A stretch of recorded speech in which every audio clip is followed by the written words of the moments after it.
दोस्तों आज का वीडियो है हमारा केस। तो केस काफ़ी केसेस हमने आपके साथ डिस्कस किया है, लेकिन आज जो केस हम आपके साथ डिस्कस करने वाले हैं वो है कॉन्स्टिट्यूशनल लॉ का बहुत ही इम्पोर्टेंट केस। तो जिसका जिक्र आज भी कॉन्स्टिट्यूशनल अमेंडमेंट्स की बात चलती है तो आज भी कुछ ऐसे खास केसेस हैं, जैसे गोलकनाथ है, सज्जन सिंह का केस है, और शंकर प्रसाद का है, केशवानंद भारती है। ये कॉन्स्टिट्यूशनल लॉ के बहुत ही अहम केस हैं। तो चलिए आज हम अपना केस डिस्कस करने वाले हैं, जो है गोलकनाथ वर्सेस पंजाब राज्य 1967। तो आज का हमारा केस, तो पहले हम स्टोरी समझते हैं, आखिर इसके पीछे कहानी क्या थी और क्यों ये अमेंडमेंट्स हुए थे, आखिर क्यों इतना हाईलाइटेड ये केस है। तो चलिए देख, यहाँ पर गोलकनाथ ब्रदर्स की कहानी थी। दोनों भाई मिलके पंजाब राज्य से लड़ते हैं। तो पंजाब राज्य और गोलकनाथ भाइयों के बीच की ये स्टोरी है, यानी कि ये केस था। ये केस हमारा गोलकनाथ भाइयों और पंजाब राज्य के बीच था, इसीलिए इस केस का नाम भी है गोलकनाथ वर्सेस पंजाब राज्य।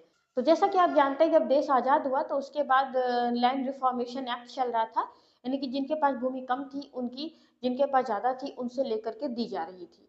या फिर जब ये लैंड रिफॉर्मेशन एक्ट पंजाब पहुंचा तो Punjab security and land tenure act वहां पर बनाया गया और उसके तहत जमीन लोगों से ली जा रही थी। तो उसी में हमारे हेनरी गोलकनाथ और विलियम गोलकनाथ, ये दोनों भाई भी आ गए।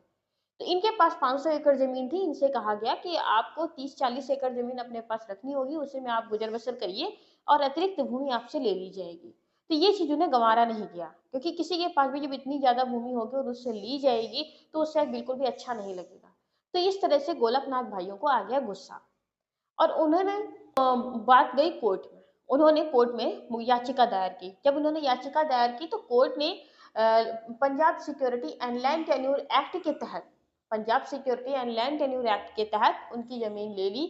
और यहाँ पर 17वां जो संशोधन किया गया था, 17वें संशोधन में 9 शेड्यूल के में डाल दिया गया। इस Punjab security and land tenure act को जब 17वां संशोधन करके उसी समय, और उसमें काफी एक्ट जो है डाले जा रहे थे, उसी में इन्होंने Punjab security and land tenure act को भी डाल दिया उनसे अतिरिक्त भूमि लेने के बाद। अगर देखा जाए तो ये पंजाब गवर्नमेंट की चालाकी थी, क्योंकि 9 शेड्यूल क्या होता है शायद आपको पता होगा। 9 शेड्यूल वो होता है जिसमें कोई भी एक्ट 9 शेड्यूल में डाल दिया गया है तो उस पर सुप्रीम कोर्ट में कोई भी व्यक्ति चैलेंज नहीं कर सकता है। और यही किया गया यहाँ गोलकनाथ भाइयों के साथ। इनकी भूमि लेने के बाद पंजाब सरकार ने Punjab security and land tenure act के तहत जो भूमि लेने के बाद उसे 9 शेड्यूल में डाल दिया, 17वें संविधान संशोधन के तहत।